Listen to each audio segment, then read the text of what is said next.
In the call. My name is Khalid Muhammad, and I would be like talking to you guys about embedded Power Apps within Dynamics 365 for operation. So over here, what we're trying to achieve here today is like to understand like what is Power Apps and how we can actually embed into the Dynamics 365 uh, and actually understand like how Power Apps can help you to streamline your business processes. So, okay, okay, sorry, like I had a technical problem here. So going into the intro, today's agenda is like we're going to talk about like what is Power Apps and what is Power Automate and kind of a quick walkthrough of it. Then we are going to talk about details in like what kind of connections are we going to work with and how we are going to like successfully embed like the Power Apps into finance and operations. And we'll also like doing a couple of we'll be talking about like a couple of scenarios here, like what kind of scenarios which are like suitable for embedding the Power Apps into Dynamics 365, and we're also going to share some content like what Microsoft has given us out as uh, tutorials, and probably you guys can actually use them to learn like how to embed them and how to use them. And we're going to also talk about like what kind of administration is really needed around Power Apps. Then we are going to get into licensing, and we have like a couple of best practices where we are talking about do's and don'ts and do's and don'ts that needs to be done like when you're actually working with like embedding a Power App or like developing a Power App, or uh, especially when you're working with like Dynamics 365. With that being said, like I'll be going into talking about like Power Platform itself, right? So many people are like nowadays aware of like what is Power Platform, but like ideally to as a particular business or an organization, right? Everyone wants to like streamline their business processes, and as you want to like embrace like all these new changes or address like all this business process what are happening in an organization, what Microsoft has done is like they have given us like a one connected platform that can actually empower like any organization or employer any employee to either innovate or come up with their own application or come up with their own solution. So when we talk about business applications, we are talking about like CRM, we are talking about like Dynamics 365 for operations, like supply chain management and whatnot, right?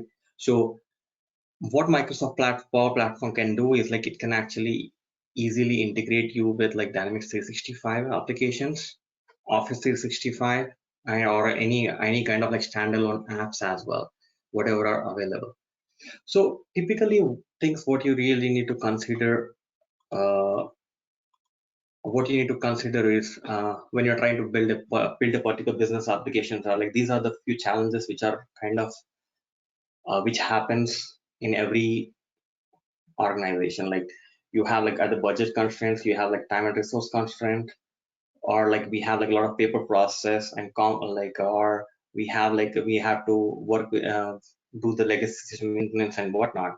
So what Power Platform can really help you is it can actually streamline those processes, since everything is like integrate sorry, since everything can be easily integrated with like Dynamics 360 with the Power Platform. It's easy for you to like actually connect to your data and create the business applications which you really want, right?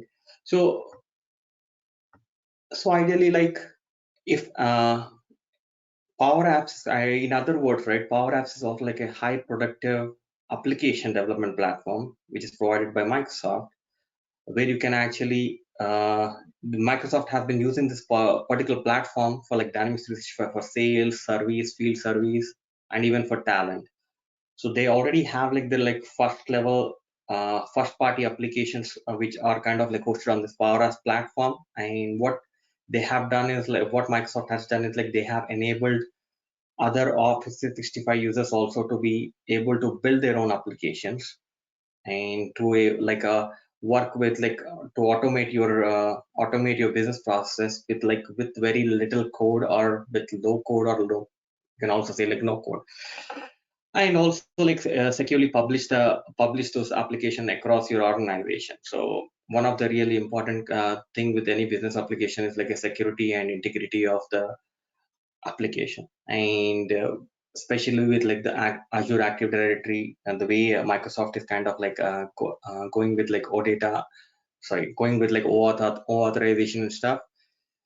It is really easy to actually like secure your application and actually also like share with your organization as well. So with that being said, like let's talk about like two of the main components of the main components of like Power Platform.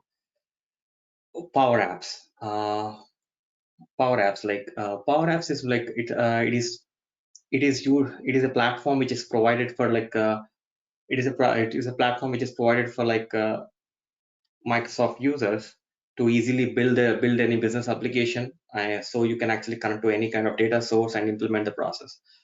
So one of the thing with Power Apps, what we need to understand here is like it's all about like how you're going to act on your data, because Power Apps is kind of like it provides you with a UI. The way it is architecturized is like you are actually connected to a particular data source.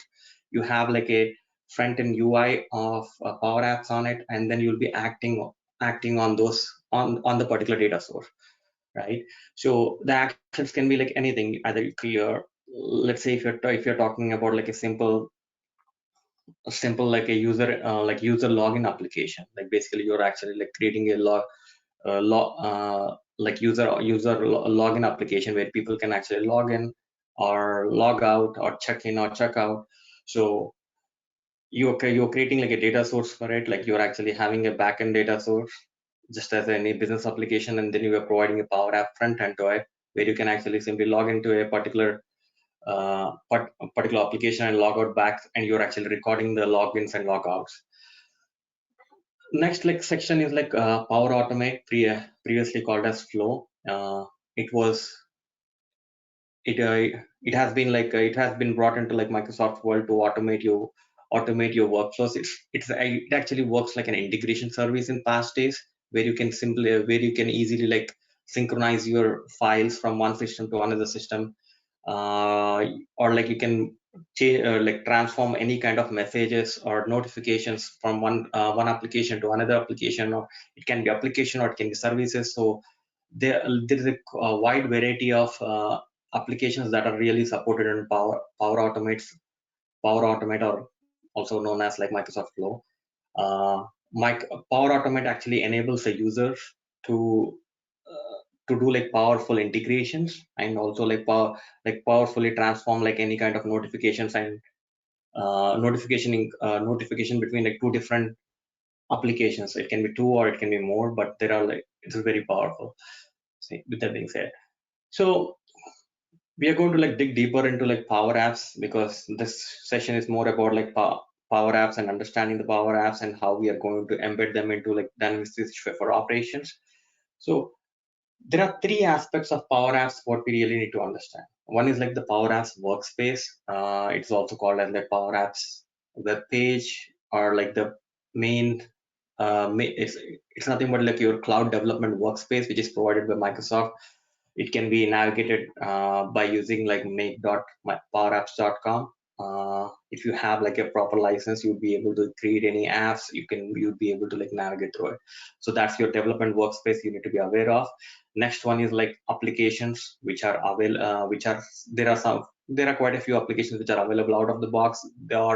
You need to understand like when you're creating your application, what type of application you're creating, because you need to understand whether it's a model driven versus canvas. So that kind of like the second attribute we need to really familiar with. And the third, but like not the last one, is like your connectors.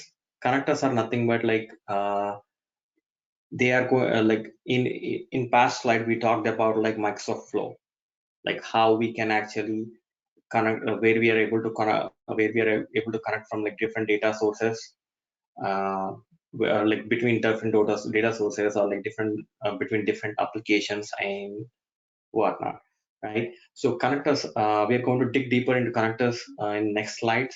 But like idea is like connectors are like uh, the endpoints which are available for in on Microsoft platform, where you can actually connect to that particular data source and work with the data. You can create, update, or read or delete the data as you really need. So let's get into connectors and understand like what exactly is a connector, right? So going back to the original statement, like for Power Apps to work, data is the core object, right? So even if you have to build a Power App, you need to understand your data. And data is stored in like different forms of data sources. Like data sources can be anything, like Dynamics 365 for finance and operations, or it can be like a SQL server, or it can be like any kind of an Excel sheet or SharePoint, or different variety of data sources. They are different varieties of data sources. So a connector is like a element which was provided, which is kind of provided by your Microsoft, or provided by like the provided by the data source owners itself. Why am I saying like Microsoft is like, for Dynamics 365 products, it's Microsoft, because those are the guys who will be publishing the connectors. But there might be like SAP or like Salesforce data connectors which are available.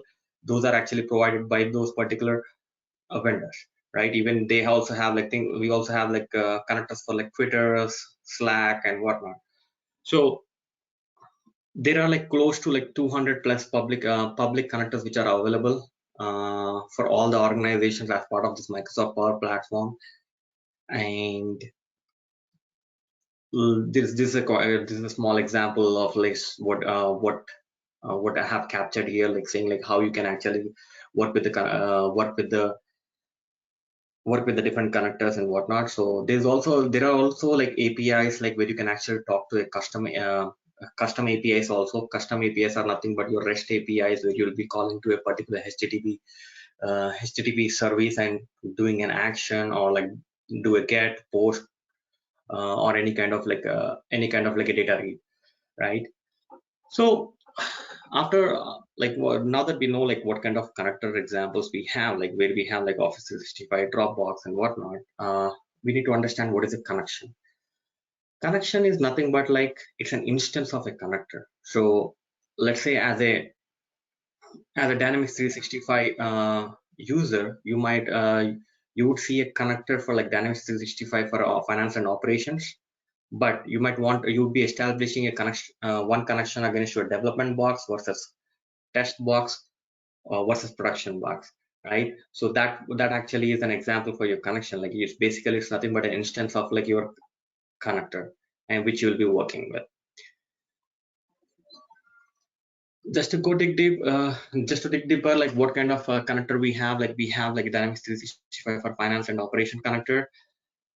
The slide, when I took the slide, this was the icon. It might be purple in color now because things have changed a little bit, but the connection is still the same. It's very easy. Like if you have like Dynamics 365 finance and operation license, and you have access to any kind of environment, you should be able to see the connector in your environment, and you should be able to easily create the connection to that particular connector. It's pretty straightforward. Any user can. It's pretty straightforward. All you have to do is like click on the connection, just find a browser URL, and it will connect it for you.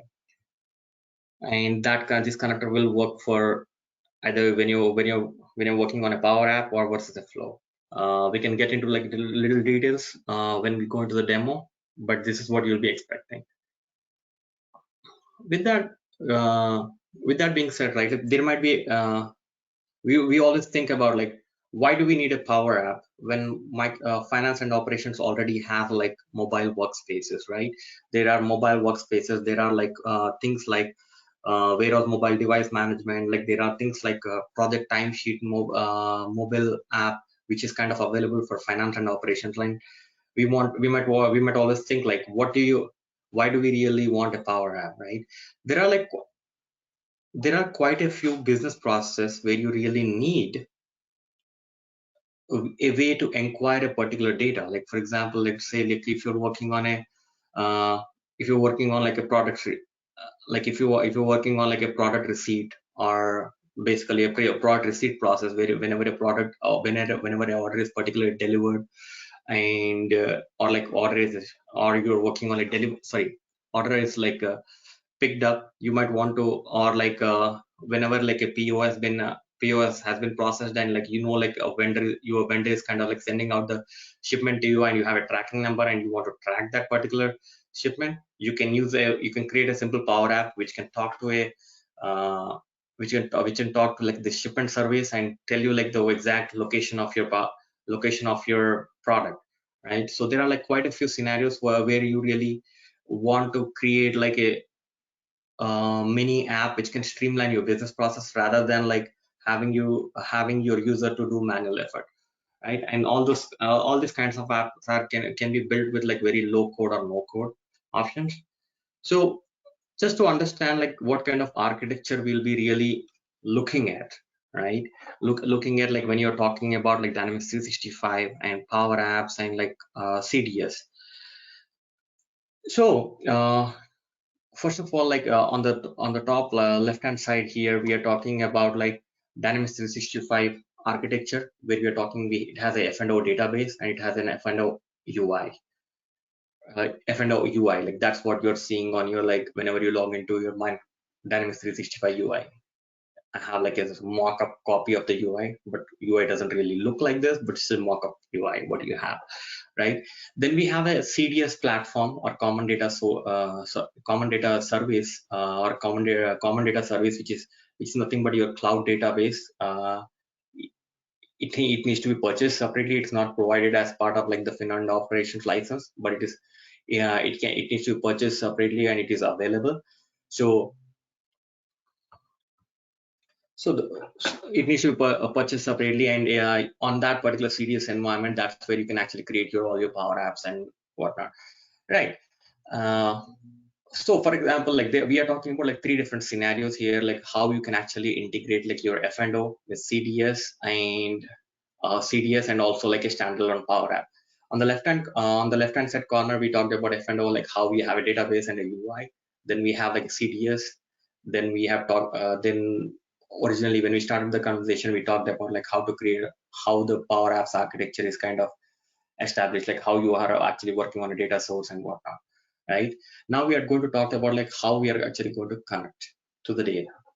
So on the step number one, we are talking about like F&O REST APIs. So out of the box, F&O actually provides you with like certain REST APIs. So any data entity which has like any data entity, every data entity has a parameter called is public. So any data entity which has any public data entity can be accessed using this like REST APIs. There are two REST APIs to access any data entity, which is nothing but NQ and DQ. So all you have to do is like go back to the custom API connector, plug in the URLs over there, and you can start talking to the data entity to either read the data or write the data or update the data. So that's like one way to go. Second one is like the out of box connector, which is available, which I have shown you guys in the previous slide, where you can simply connect to that particular F&O data connector and read any data entity or any data which is kind of publicly available for you. And the last one is like leveraging the CDS. So Microsoft also has given a nice tool called like Data Integrator. Data Integrator is like another like integrator platform, which was platform which was provided to integrate the data between like any CDS environment to F&O or CDS environment to CE or like any other like Dynamics 365 application.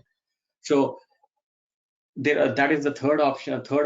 The way we will be working over here is like you are moving your F&O data to CDS using the data integrator, and you are hosting your Power Apps on that CDS data source instead of hosting it on F&O. So that would be your third scenario which you'll be working with. So these are like three different types of data you can connect with, and the last one is called dual write. This is in a preview mode where you can actually like push your F&O data to a CDS database, and also like get whenever like, anything is changing on CDS, you can also get it back on F&O and like have it like it's more like similar to like the always on technology, where you have like where you're kind of like having a replicated data source of your F&O. So if you're changing anything on F&O, it's changing on CDS. If you're changing something on CDS, it will change it on F&O for you. So, and you're hosting your Power App on that particular you're hosting your Power App on that particular data source, ideally. So like now that we just have talked about like how you will be like getting your data from like a different kind of connectors and different kind of like how you can actually adapt it, right? How you can actually like get your data manually, like but just by like posting a REST API call versus like a working with the data entity connector, and how we can work like with leveraging this CDS and whatnot. So we would be like going into the next section, like embedding Power Apps within Dynamics 365. Generally, like when you're talking about embedding Power Apps, there are two types of Power Apps. Like one is model driven and one is canvas driven. So model driven Power Apps are not really suitable for like embedding a Power App, because model driven Power Apps are like they are very robust application which are which has which has its own sets of like form designers and app designer, and they're not really suitable for it. So what we're trying to the best suitable apps are always like canvas driven over here, and that's what like even uh, which can actually, because like canvas driven apps can give you like a seamless integration and like a great user experience, because it's more like a empty playground where you can actually like start building your own application and make it like a more enterprise level the way you want it. Whereas in model driven, you are actually working with like the UI, and you have like a lot of you have bit of restrictions on the model driven app. So to before we get into like what kind of like embedded Power App we really need to read, first we need to understand like what kind of requirements we really need, like what kind of requirements we really want to uh, what to solve here, right? And next one is like how can we really embed the Power Apps? Do you want to embed it into a form, or there are two ways to do it? Like one, you can actually have it embedded into a form, or second option is like you can have it embedded into a menu item. And what kind of parameters you want to pass, because in a way, right, like you want your you want to have like a seamless experience, so you would want like to get a Power App to read your F&O data on that particular screen and also give you a proper result around it, right? And how, and the next item is like how you can actually share it with like a Power App, like share the Power App, the same Power App with your other users, in your organization. Like there are two ways to do it.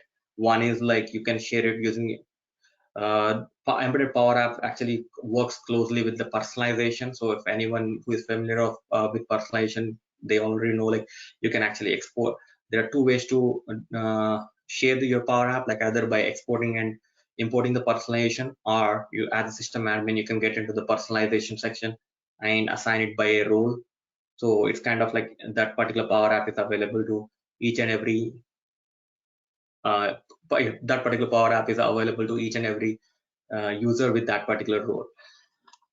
So now we are going to get into a demo where I'm going to talk about like one kind of like a particular requirement which you are trying to solve here, and we'll also talk about like multiple scenarios which will be we're going to also talk about multiple scenarios which are like available as like Microsoft stack as tutorials, which you guys can like easily like export and like import those Power Apps into your own environments and start like working with it.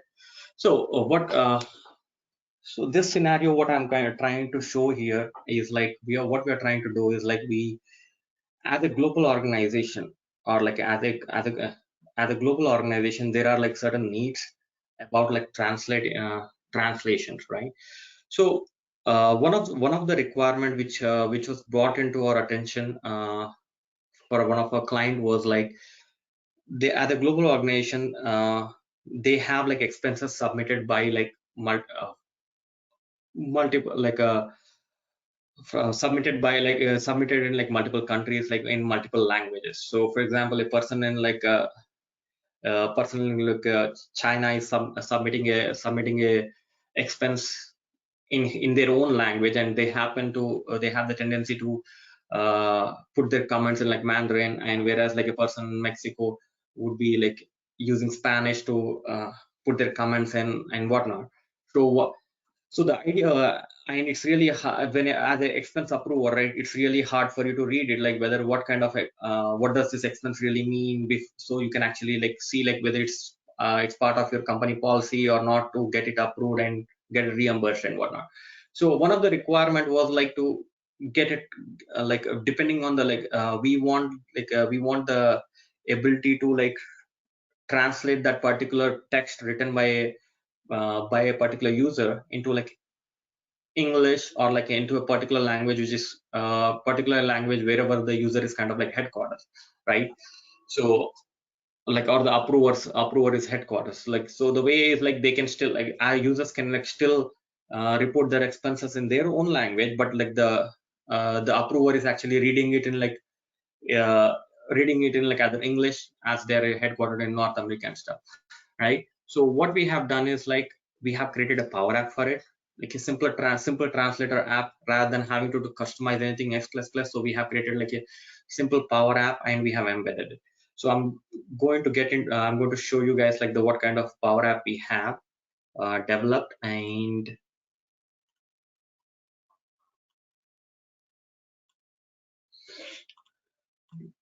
so it's a simple Power App. You can actually navigate to the Power Apps using like apps.powerapps.com to that particular URL using the web browser, or you can also navigate to the same Power App using like a Power Apps Windows application, or if you have like a mobile interface installed, you can also do it that way as well. So I'm just going to like punch in a tire.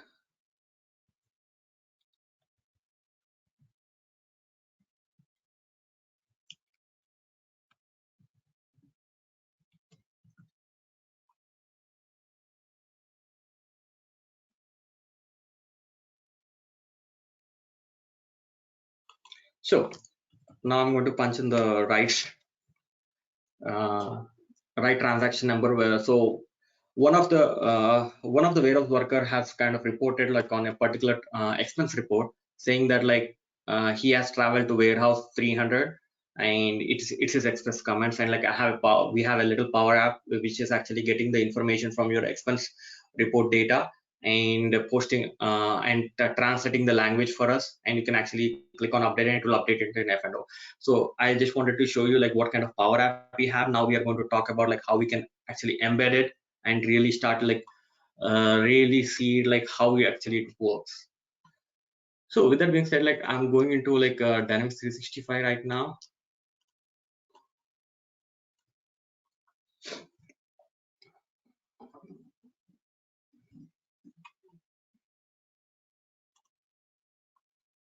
And we'll be like navigating to the expense reports because we are trying to like translate the comments for expense reports. So I have like quite a few like expense reports created, right? So this is the expense report. Actually, I was working for this demo over here, and as I was saying, like there are two ways to like embed the Power Apps into Dynamics 365 for operations. The one way is like by clicking on this like little Power Apps icon, click insert Power App. So to embed a Power App, right? These are the two important things you really need. One is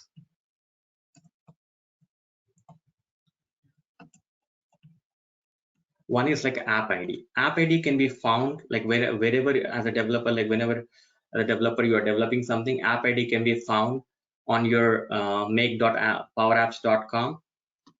And I had it copied somewhere. Just let me get it.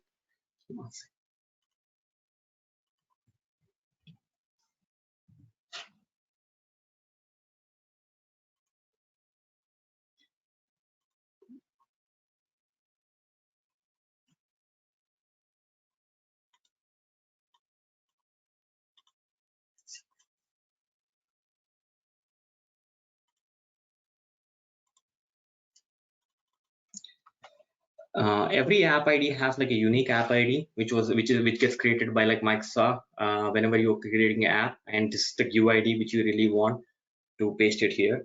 And since like the particular app which I'm working, like earlier when you saw like the little glimpse of the Power App, like I was punching in the transaction number which I'm actually working with. So I'm actually considering that as like an input transaction number here, which I want it to be like passed on to my Power App, so I can actually see like the results, basically the translation of the translation which is happening.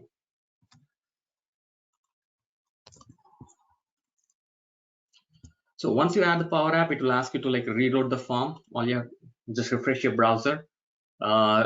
Clicking the little refresh button within the within the form is not going to help you. So it's better to like refresh the browser and go back to your expense reports and go back to the report what you're working with. And now if you go back to the power icon, like you can Power App icon, you can see like the app what you have created, what you have like just personalized it. So it's now actually automatically reading the transaction number. It's translating the data for you, and if you want it to be updated, all you have to do is like click on update, and it will update the information here. I'm not going to click update. I'll do the update like after like showing you like how to embed the same Power App in a different way, because the way you're looking at it right now is like the app the app what you're seeing is like you're seeing it as a separate window, but we can actually embed the same Power App within the F&O as if it looks like another tab for you. So click on personalize here, go to the personalize this form, and you'll see like add a Power App button, and you select in the section where you want to add it. Same thing. All you need is like your app ID, and you need to give like a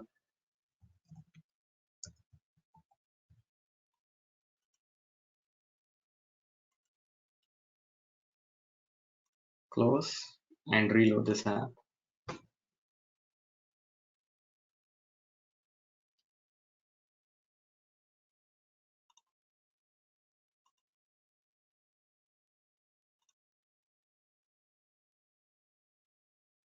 So now if you see like there's a new tab created here, you can see the app here. For this particular record, it's already, you can actually see like the expense report. So you're within the Dynamics 365, you're seeing that particular app. And let's say if you happen to create a new expense in here, and I'm going to select like some kind of category.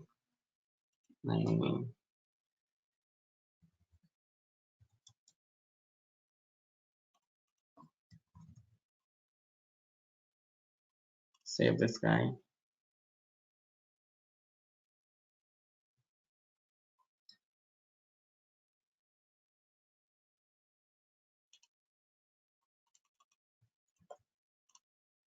On the same one, I'm just punching in the number here, like punching in the text, like my comment, and going back to the app, like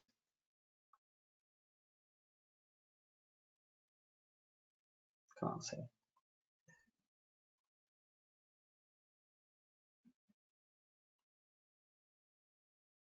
It's thinking too much.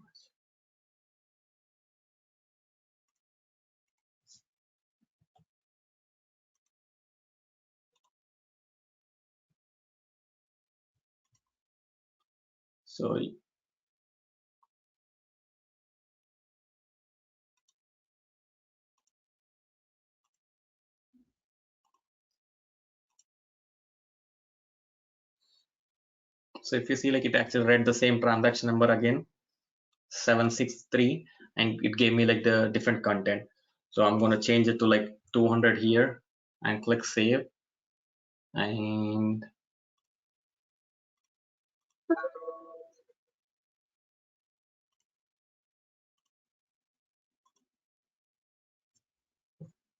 just go back from the field and come back here. Now you'll see like a different comment happening.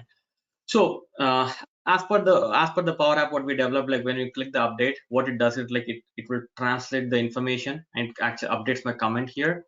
So now you can see like, okay, what does it really mean in your own comments. So this was a little power app which we have developed basically to translate the language for you, and also like translate any language into English and actually paste it here. So now your approver can actually easily read it, approve your timesheet, and go forward, right? So now we have learned like how to embed the Power App. Let's look a little bit like under the hood, like what does the Power App really do? Like Power App, what we have developed, it really works with, right? So I'm going to open my Power App here.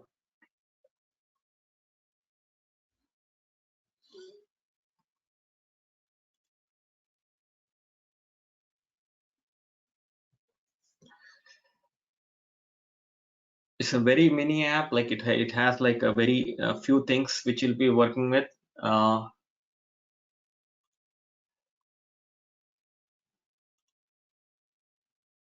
I think this was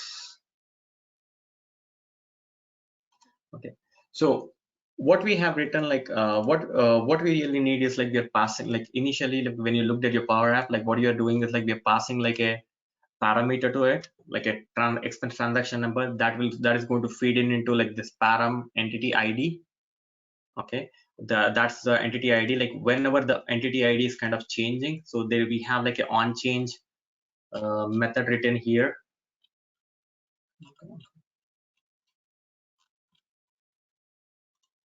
On chain, what it does is like it runs a particular flow for you, which is called translates text, and it will pass the number for to that particular translate text, and it will translate the information for you. So this is your translate text like flow. What it does is like all we are doing is like we are passing the information out there from a PowerApps button, that particular number, and under the hood, like it goes in here, it goes and reads the expense like a line entity, and it reads that particular number and it gets the information using the connector what we initially talked about, right? The where we have established, where we are talking about installing the connector, then we are using like a cognitive service for translation of text. It is going to translate the text into the language which we desired for, and then it is going to respond back to a PowerApps saying, yeah, this is your translation. Like the translation comment is called like travel to warehouse instead of like Spanish language, right? So these are it was a basic like simple Power App. It did not really take like long. Like all we had to do was like we had to add like three or four buttons and add like one single flow, and it was doing the translation for us, and we were able to achieve this particular Power App within a day. And it kind of like helped them to streamline their business process. So with that being said, I'm going to go back into go back to the slide deck, and just let's try to have like a little bit understanding like what we really did, right? Like what kind of architecture we are really talking about.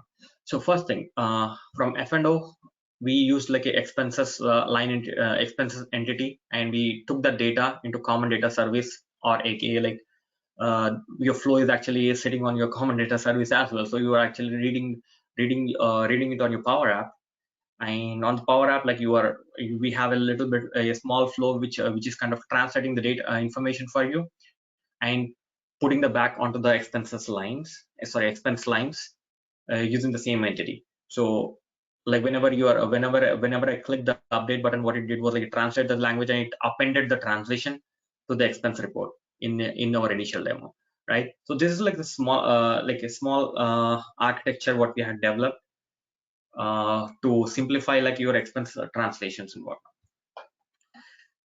So other than this, Microsoft also has given like quite a few tutorials which you can actually work, which you can actually import into your environments and try to test them out, try to understand how how to actually like play with this particular Power Apps, and also understand like how you can actually improvise your business process in other ways as well.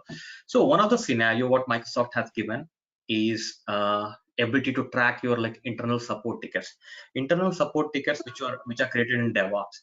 So as a organization, right, as a IT manager or something, IT manager, there might be like, since Dynamics 365 for operations like heavily integrated with DevOps right now. You might want to like understand, okay, what kind of features you want to track, and what kind of features or what kind of open issues you have. You want to track, like you can actually provide it on the employee self-service page for a particular user. So I'm going to like quickly show my environment again and show you like how exactly it looks like. So this is for my testing purpose. This app was created. It's not really for our organization. So the data what you're really seeing is like the test data. The way I have used the same way as like the personalized method to embed this particular app in the form, app within the form. All it does is like as a IT guy, whenever whenever let's say like I have an issue kind of created or updated. Let's say this is my issue, like which is called test ticket right now, right? If this issue was created by a particular person called Farid, and he, let's say if he happened to like he's working on it, and if he's going to assign to someone else, I can actually get the status of my ticket.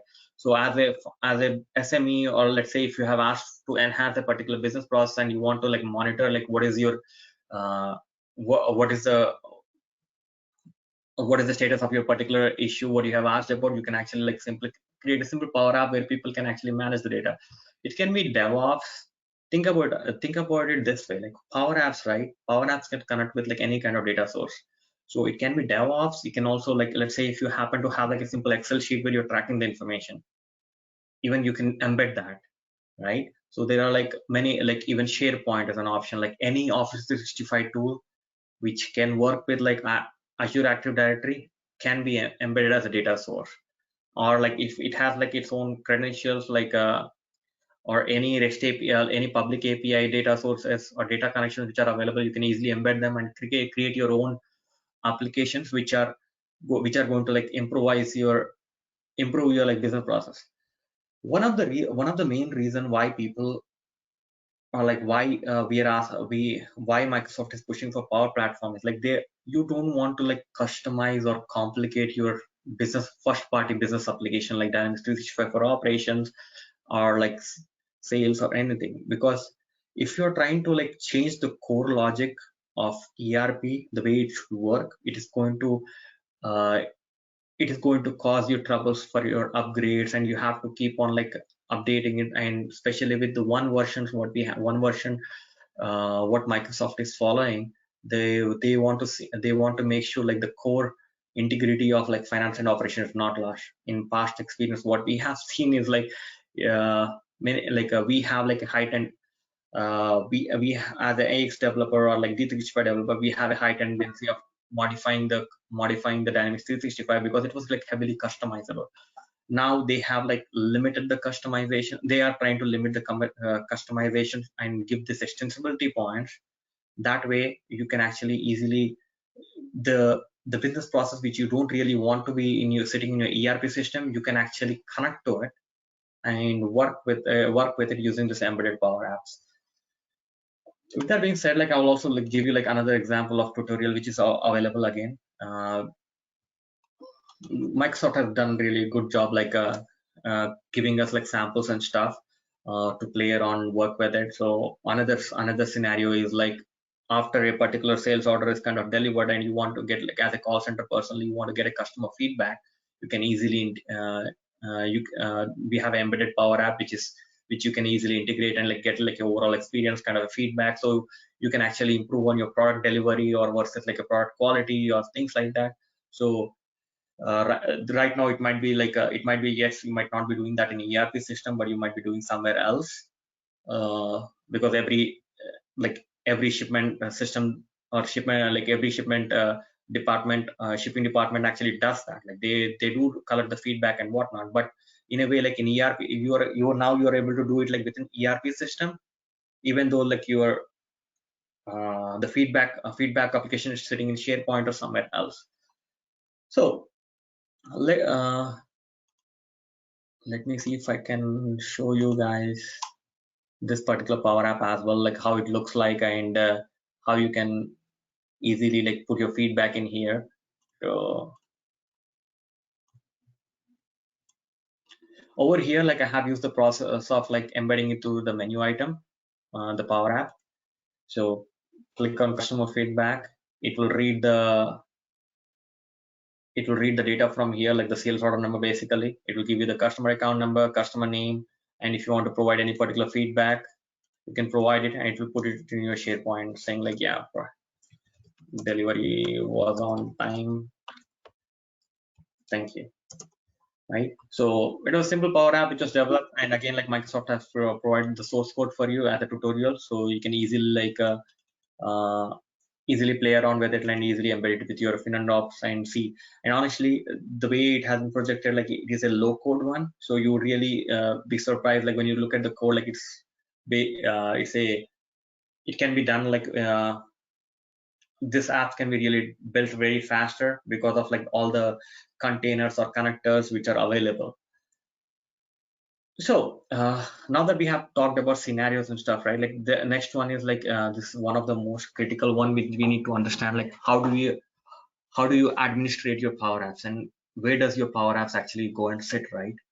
So if you navigate to admin.powerapps portal, right there you can see like the environments which are available in your organization, and everyone will have access to this particular portal, but access to that particular portal, but you might have limited access. Like you might not be able to create your own environments because of like licensing, or like because of like your global like whatever the company policies you might have set up. But the idea is like everyone in the organization would be able to have access, and you should be able to see the environments which you have access to. So as earlier I was mentioning, like the Power Apps, like the UI or Power Apps, like what you're creating, it's actually sitting on like a CDS environment. Like it's actually like all your code, all your like basic front end screen is actually sitting on CDS environment.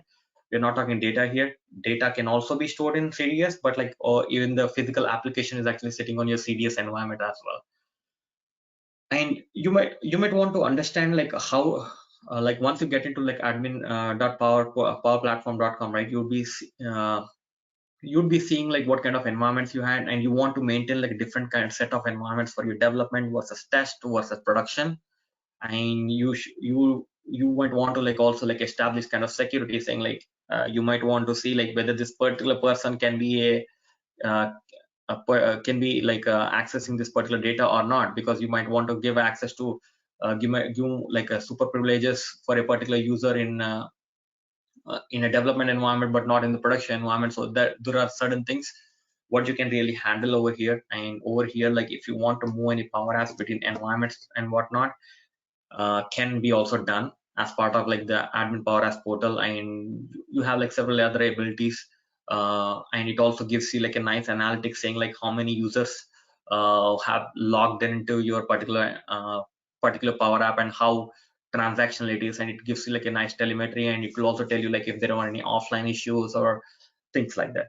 So I would definitely recommend you guys to getting into admin.powerapps.com and see like how it really can help you to understand like the apps what you have developed are performing. uh Licensing, I don't think I'm not going to get into like licensing section, because I think like we have very limited time, and I would like to go into like the best practices next. So yeah, whereas the best practices goes, right, like there are certain do's and do nots we should be doing. We Whenever you develop a Power App, I know like initially we like yes, it's a low code one, but like whenever you're developing a Power App, like make sure like you are respecting the data delegations, you are respecting like the performance considerations. If you happen to have like a if you are happen to work with like multiple connectors, let's say like, yeah, I figured out like, okay, I can talk to any character data entity and let's start like storing the data. And if you're working with like any transactional data entity, you are uh, you are actually like if you're working with like transactional data entity and like pushing the data onto the Power App, you are actually going to create a load on your finance operations and also on your Power App as well, and it will have a high tendency to break. So please consider consider like performance, and you don't want to like create like multiple calls to the connectors as well. You might want to limit your screens and whatnot. So what are the things you should not do? One thing I have seen like certain things, like let's say um, I want to do like a mathematical calculation saying like, okay, I have received this number of like, let's say I have created a sales order with like 10 like with sales order for item 1 with 10 quantity and like 20 as its price unit price, and now I want to do like a total calculation. And if I have built a power app for certain mathematical calculation where you are actually the complete data source is like F&O, and you are actually going to edit anything in F&O, all you're doing is like you're building like extra calls to your system, and you might be creating this mathematical formula like a mathematical calculator anywhere else, but you're not actually improving any business process, but you're not simplifying it. So make sure like when you're working with like embedded power app, you have a different data source as well. Your data source should not be F&O itself. It should be something else as well. In my case, like when you in the expense report, like if you really look at like method data source is the translate text, where I'm calling that particular API service to get the translation done, right? So think of it like what is the second data source. Even the customer collection feedback initially, one of the screenshots or one of the app what I showed you, like what we are working is like we are working with SharePoint in F&O. Like whenever you're getting the feedback, you're showing it on SharePoint. So always like think of it like you should have like more than one data source. You don't want to create like an app where embedded power apps for the things which needs to work in the F&O itself, right? And this would be another really important stuff, like think twice before clearing someone's page personalization, because if you lose the personalization, you're actually like clearing off his clearing off like user's personal power app, and the user would be lost if the user is not power user and he's used to being a power app. So I would always say like your system administrator to manage the personalization rather than having the user manage it. And other thing is like do not embed and power apps into an extended list page, because like power like every time you change the record, it's going to like reload the constant. It doesn't mean it's like don't do it. It's more about like understanding like how you want to do it. There might be scenarios where you want it to behave that way, but like keep that in mind. You don't want like multiple like data connector calls. Try to avoid like as many API calls you can. That's the main thing what Microsoft is also suggesting here. Last one, last best practices is like try to use collections and lookups as much you want. Basically what you're doing is like you're getting the data, you're calling once and getting the data in F&O and like storing it, massaging it, and working with it. Not really like and also like name it properly, because Microsoft doesn't like when you're trying to create like your fields and whatnot, if you don't have your column names, or like if you don't have your sorry, my bad, if you don't have your like object names, for example, like if you're creating a button, if you're not specifying a proper name convention to it, it's really going to be hard to find what button you have created, what field you have created in Power Apps and whatnot. And lastly, don'ts, other don'ts are like they are similar to the performance but in details. Try to avoid like if and else statements, and while you develop Power Apps, you will be writing a lot of them because they look like an Excel formulas, but they can turn into like easily nested loops. So try avoiding that. Try to do any API calls when you're trying to filter the data. And there are certain limitations in Power Apps, so try to respect them, and don't try to do any hard codings, and minimize the number of screens. So we are hosting like that was like the whole embedded Power Apps like summary session, like what we have talked about. But like we are also hosting like a App in a Day conference in Microsoft Office in Chicago and New York on February 25th and March 24th.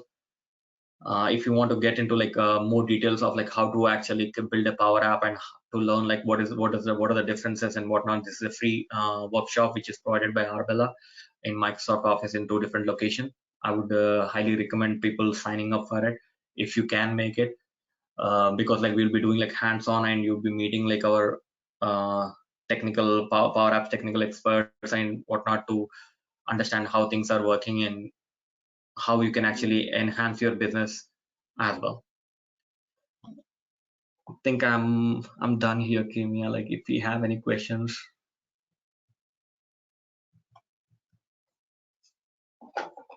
Okay, great. Yeah, so one of the questions we did get is, can you confirm that is PowerApp, is it directly working with Power BI? Yes, PowerApps can directly work with Power BI. There are like connectors where you can enable the Power BI connectors and Power BI connectors and actually view them. Awesome, cool. Well, thank you so much for your time. Thank you, Khalid, so much for this presentation. It was great and a lot of attentiveness. And we'll be sending out the recording of the webinar as well. All right. Thanks, guys. Have a good one. Thank you all. Bye.